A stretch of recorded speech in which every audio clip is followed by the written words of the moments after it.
ของเราลือนี้จึงโดนความซ้ำละกรรมเกิดมีจากอเวจีหรือมีพระพรหมปันแต่ง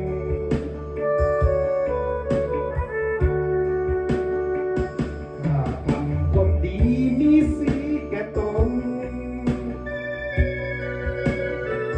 แต่กลับมีคนถือผิดคิดแกล้งคนเคยหวังมักก็มาถึงแย้งโทษภัยปันแต่งชีวิตข้าให้เกิดมา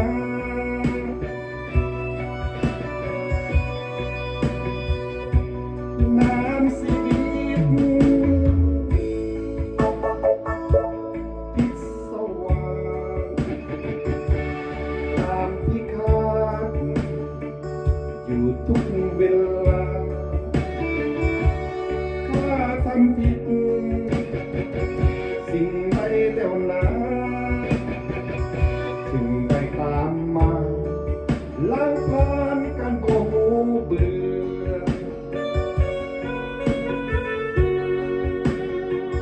บอกเคยกระทำสร้างกรรมก็เวรความทุกข์อยากเห็นขอไกลทุกมือ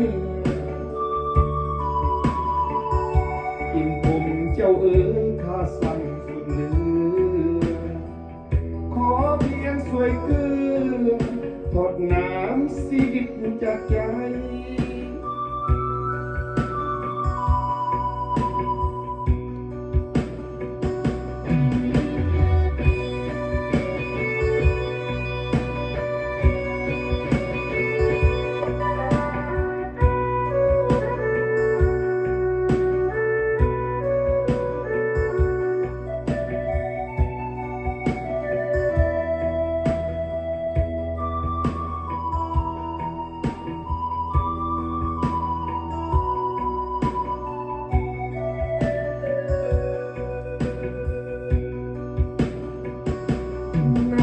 ชีวิต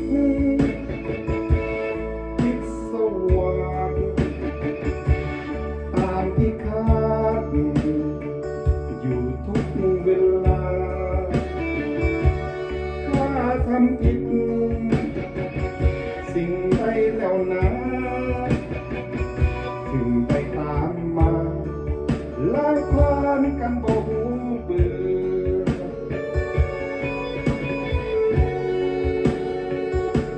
เคยกระทำสร้างกรรมก็เวรความทุกข์อยากเห็นขอ